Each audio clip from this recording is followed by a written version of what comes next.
Hi there, Dr. Brian here. Two cases today that look at chasing the wrong diagnosis can give the wrong result. Hi there, Dr. Brian here from Hands on Super Health, where the super healthy always thrive. So I just wanted to do clinical note catch-up today.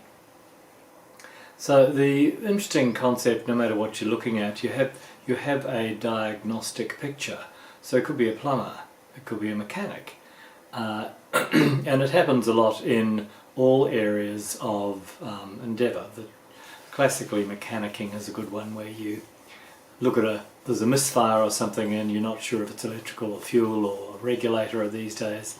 So in the body, I've got two interesting cases that I've just been working with over the last few weeks, and they just highlight how looking at a particular presentation and then pursuing that on its own as the problem you're looking at without actually maybe understanding a broader picture, but also being able to call in other concepts inside how a body might work.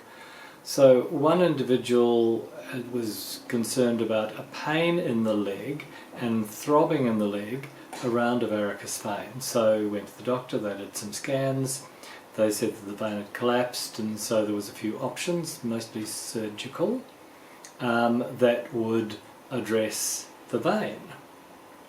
So he came to me for a second opinion, and to me it was quite evident from his collection of symptoms: tension behind the knee on one side, sort of a bit of grumbly low back, pain in a shoulder, and this inside thigh pain, and there's definitely a noticeable varicose vein in the lower leg on the same side. But it's not the worst at all. It's not one of those hideous spaghetti / bunch of grapes that my father had. So when I looked at it and listened to what he was talking about, I decided that there was some pressure on L5 that will often turn on the muscle behind the knee, the popliteus muscle, and it won't relax well. So the leg doesn't straighten, feels really tight on the knee. It's a bit sort of hard to track down what causes it. It's not necessarily movement related, but movement will highlight it. And then there was this pain down the leg. So an assessment and a correction immediately made a difference by relieving L5, balancing a twist through the pelvis, and adjusting an upper lumbar that took some pressure off the hip flexor. And that he went out feeling much better, came back today, and we've maybe, let's say, finessed that correction with more balance in the body. And so, look at the pubic bone, look at the pelvis, reinitialize the system into 3D balance.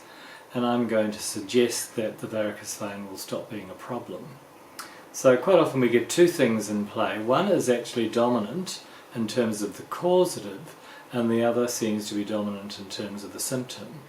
And often when the individual turns up pointing to a symptomatic concern, then all the attention goes to there rather than pulling back and thinking, is this the only thing that could be going on? Is this more a symptom of the whole system being in some degree of disarrangement, or is it just a thing on its own?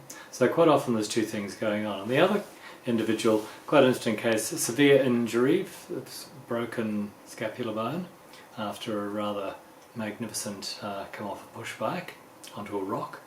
And so, really horrible pain, a lot of rehab going on, so a period on opioid painkillers, and then as they come off the drugs, then sort of almost like skin sensations on the face and in the head, and sort of weird sensations of pressure and more restless legs at night. So just things that have been attributed to coming off medication. That's very powerful, that's why it's used.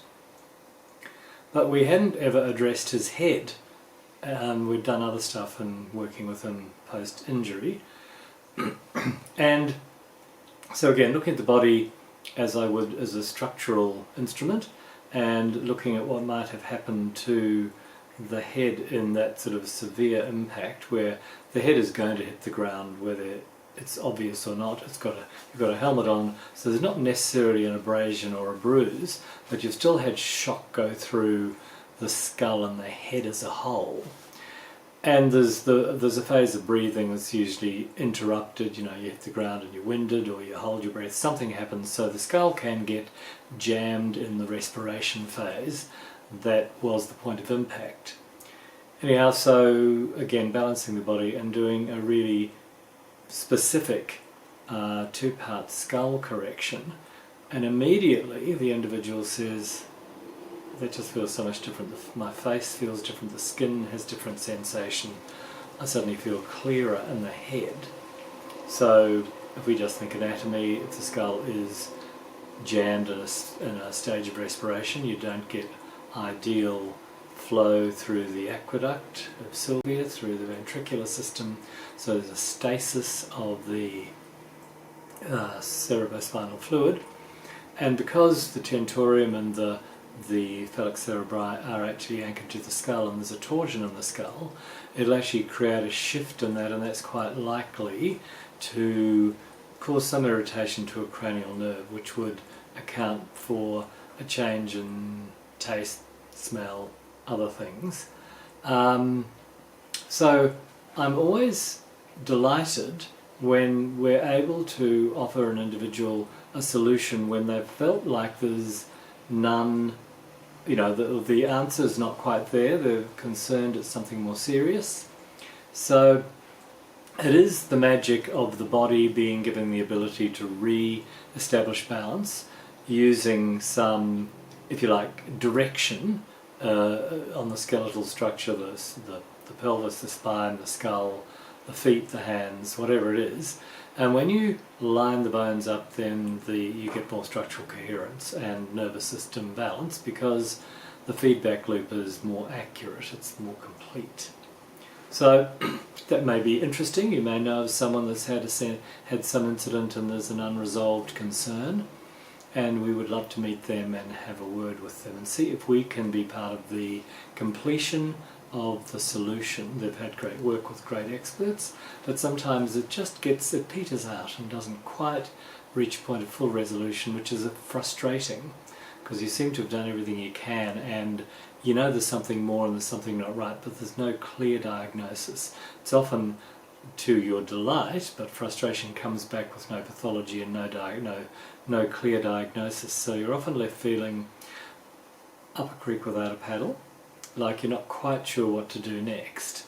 So as a house of last resort, we often are the people that complete the picture, and sometimes we're seen as a house of first resort and we get to the bottom of it before it becomes a complex problem somewhere else. So there'll be a link to connect to us with our Daily Apple blog in this, so sign up and be part of our information resource. And if you want to contact us, there'll be another button to book in. So look forward to hearing from you as soon as you're able, and help you get to the bottom of your issues and feel super healthy better, because just remember, the healthy don't get sick and the super healthy always thrive. All the best.